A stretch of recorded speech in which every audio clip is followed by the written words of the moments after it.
Bonjour, vous allez bien? Aujourd'hui on parle de l'univers.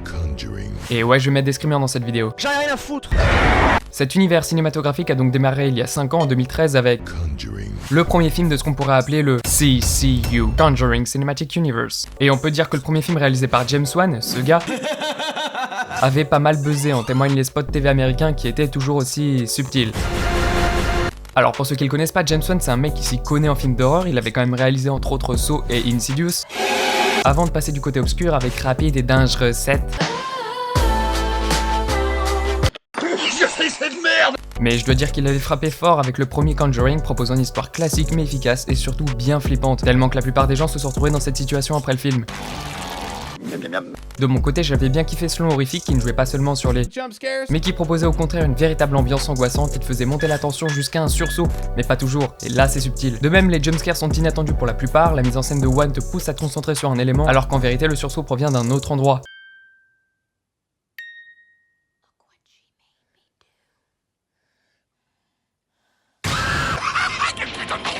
Autre chose qui me pousse à kiffer ce réal, c'est son goût pour les costumes et maquillages un peu datés. Ouais, parce que les antagonistes fantomatiques de ces films sont beaux gosses. Le casting fut également un facteur clé du succès du film avec Wilson, qui était déjà dirigé par James Wan dans Insidious, mais aussi sa compagne Vera Farmiga. Ces deux acteurs interprètent le couple Warren, et ce qui est cool, c'est qu'ils ont choisi des acteurs vachement ressemblants en vrai, quoi. Non, c'est faux. D'ailleurs, est-ce que vous saviez que Vera Farmiga avait retrouvé 5 marques de griffes inexpliquées sur son ordi au moment où elle s'apprêtait à lire le scénario? Bref, ce long métrage, inspiré de faits réels, était vachement cool et évidemment on a eu le droit un an plus tard au désastre. Alors si on se base sur la chronologie du film, on constate que ce dernier se passe 4 ans avant les événements du chapitre précédent. On suit les aventures d'un couple, Mia et Ous. Coucou. Non, le mari s'appelle John mais on s'en fout parce qu'il est présent qu'au début et à la fin. Comme par hasard. Mais avant de partir, il a quand même eu l'intelligence d'offrir une belle poupée à sa femme pour leur futur enfant, et on peut dire que la poupée n'a pas... Gueule de porte-bonheur. Coucou. Évidemment ça va être la merde, la poupée va commencer à se taper, à faire bouger des objets, mais bon, le film est pourri, hein, faut le dire. Déjà au niveau de l'histoire c'est très confus, on sait jamais réellement pourquoi le démon du film a besoin de la poupée, alors qu'il peut apparemment interagir avec les gens, voire se matérialiser en prêtre. Le point le plus faible reste quand même la peur qui a... Alors que James Wan savait manier sa caméra et jouer avec les attentes du spectateur, ici John R. Leonetti n'utilise que le gros plan sur Annabelle pour faire peur. Mais le bougre ne s'arrête pas là en termes de nullité, puisqu'il utilise également le fameux...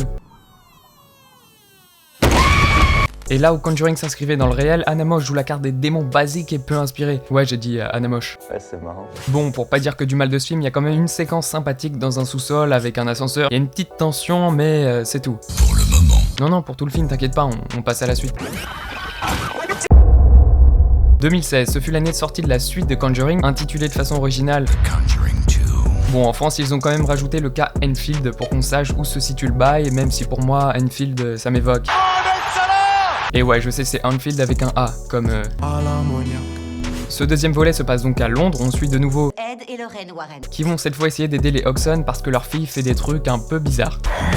Selon moi, cette suite est du même niveau, voire supérieure dans certains aspects au premier volet. Le côté réaliste est toujours bien présent et éléments scénaristiques intéressants, on ne sait jamais, du moins pendant la première moitié, si les événements paranormaux sont réellement paranormaux, ou si c'est juste du flan. T'es sourd McFlan, espèce de crème anglaise. D'où l'intérêt de la première séquence basée sur la maison d'Amityville, parce qu'en fait, cette affaire... C'est de la connerie. James Wan nous prouve encore une fois qu'il sait manier sa caméra en proposant des plans soignés, en trouvant le bon angle pour faire surgir un fantôme, mais surtout en étant sans pitié avec le spectateur. De même, encore une fois, l'alchimie entre Ed et Lorraine Warren fonctionne parfaitement. On sent que le réal aime ce couple, si bien qu'il intègre dans son récit des moments plus calmes où Patrick Wilson nous fait part de son talent de chanteur. Falling in love with you. Conjuring 2 reste pour moi un des meilleurs films d'horreur, basé non pas sur un enchaînement de morts, mais sur des personnages forts, en chocolat. C'est plutôt marrant. Moi.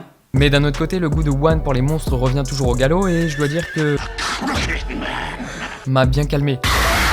Je veux un film sur ce gars qui n'est d'ailleurs pas fait en image de synthèse comme on pourrait le penser, puisqu'il est interprété par ce mec qui suit le même régime que Christian Bale apparemment. D'ailleurs, petite news, le film centré sur l'homme tordu serait dans les papiers de Warner. Attendez, on va se faire un petit kiff.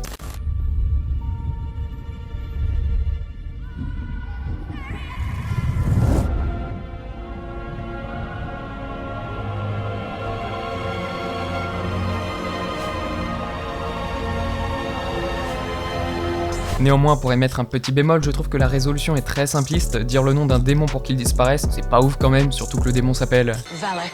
Et non pas Galak. Merci Galak chérie.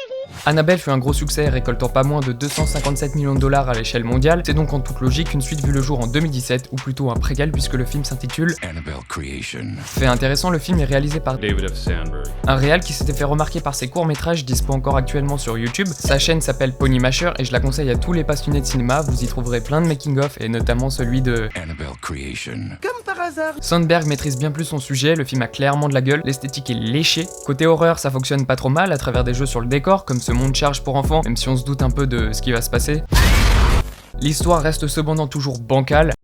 On comprend toujours pas pourquoi le démon a besoin de la poupée, ça se trouve il est juste en manque d'amitié. On sent en fait que Sandberg a plus envie de s'amuser à faire souffrir ses personnages à travers des séquences horrifiques, plutôt que de baser son film sur une histoire solide. C'est un peu le Jigsaw des réals quoi.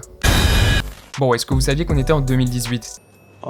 Ouais, du coup, il y a The Nun. qui est sorti en salle. On va se le dire de suite, ce long réalisé par Corinne Hardy est très faible et je ne vous le conseille absolument pas. On retrouve les mêmes erreurs que dans, à savoir le degré zéro de peur, des personnages qui n'évoluent pas ou encore le retour de l'histoire basique du démon dont on comprend le background à travers un livre. De plus, le seul gimmick utilisé pour faire sursauter le spectateur, c'est celui-là.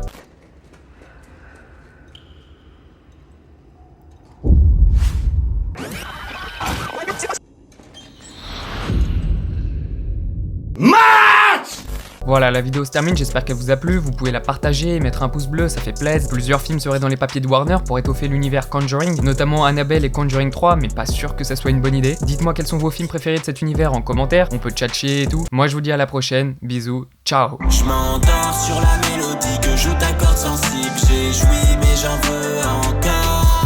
Je m'envole, c'est la gloire ou l'asile. Tu sais tout n'est pas si facile quand le